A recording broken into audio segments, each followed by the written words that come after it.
जय जय श्री राम, जय सनातन, जय जय श्री महादेव। सनातन वाणी, अमृत वाणी।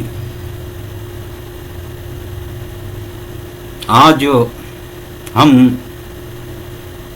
सनातन में जो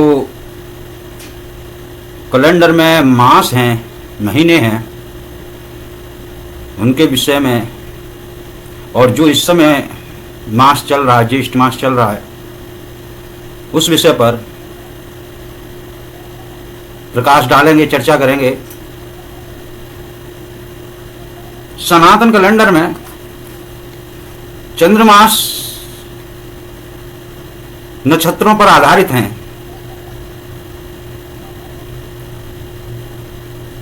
हिंदू पंचांग के अनुसार चंद्रमास का तीसरा महीना जेठ होता है, जो कि चैत और वैशाख के बाद आता है। अंग्रेजी कैलेंडर के अनुसार यह माह मई और जून के महीने में पड़ता है। ज्येष्ठ माह भी ज्येष्ठा नामक नक्षत्र पर आधारित है। मान्यता है कि ज्येष्ठ पूर्णिमा के दिन चंद्रमा ज्येष्ठ नक्षत्र में होता है, इसी कारण इस महीने का नाम ज्येष्ठ रखा गया है।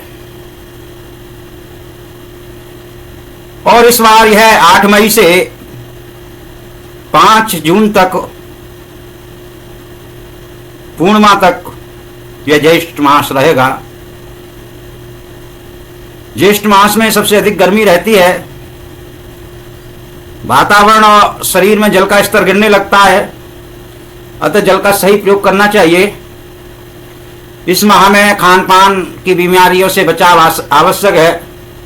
इस माह में हरी सब्जियां, सत्तू, जल वाले फलों का उपयोग काफी लाभदायक होता है। संभव हो तो ये ज्येष्ठ महीने में एक समय भोजन करना चाहिए। महाभारत के अनुशासन पर्व में लिखा है, ज्येष्ठा मूलम तु यो मास वेक भक्तेन संक्षिपेत ऐश्वर्य मतुल श्रेष्ठ पुण्योस्त्री व प्रपद्यते। अर्थात ज्येष्ठ के महीने में जो एक व्यक्ति एक समय भोजन करता है वह धनवान होता है। दरअसल इससे व्यक्ति स्वस्थ रहता है और चिकित्सा में धन नष्ट नहीं होता है। तो संभव हो सके तो भोजन की मात्रा कम करनी चाहिए, जल का प्रयोग अधिक करना चाहिए। ज्येष्ठ मास में, क्योंकि जल से जलमास भी कहा जाता है इसको, जल का महत्व को बताने के लिए गंगा दशहरा और निर्जला एकादशी व्रत पढ़ते हैं। और गंगा नदी का महत्व बहुत अधिक माना जाता है, क्योंकि गुणों के मामले में गंगा नदी का स्थान सर्वोपरि है। ज्येष्ठ मास की कृष्ण एकादशी को अपरा एकादशी भी कहा जाता है। गंगा दशहरा का त्योहार ज्येष्ठ मास में ही मनाया जाने वाला विशेष त्योहार है। इस माह में दिन में सोना अच्छा नहीं माना जाता। इस महीने में बैंगन नहीं खाना चाहिए। कहा जाता है कि जिनकी सबसे बड़ी संतान जीवित हो उन्हें बैंगन नहीं खाना चाहिए, इससे संतान को कष्ट मिलता है। इस महीने में सबसे बड़े पुत्र और सबसे बड़ी पुत्री का विवाह नहीं किया जाता, ऐसा धार्मिक मान्यताओं में है, अन्यथा कष्ट भोगते हैं। इस महीने में तिल का दान काफी अच्छा माना गया है। और हनुमान जी की पूरे मास कृपा रहती है, उनकी पूजा अवश्य करनी चाहिए। बड़े मंगल के नाम से लखनऊ और अवध क्षेत्र में काफी पूजा पाठ होता है। ज्येष्ठ महीने का स्वामी मंगल है, इसलिए और हनुमान जी की पूजा का भी महत्व बढ़ जाता है और वो परेशानियों से दूर करते हैं।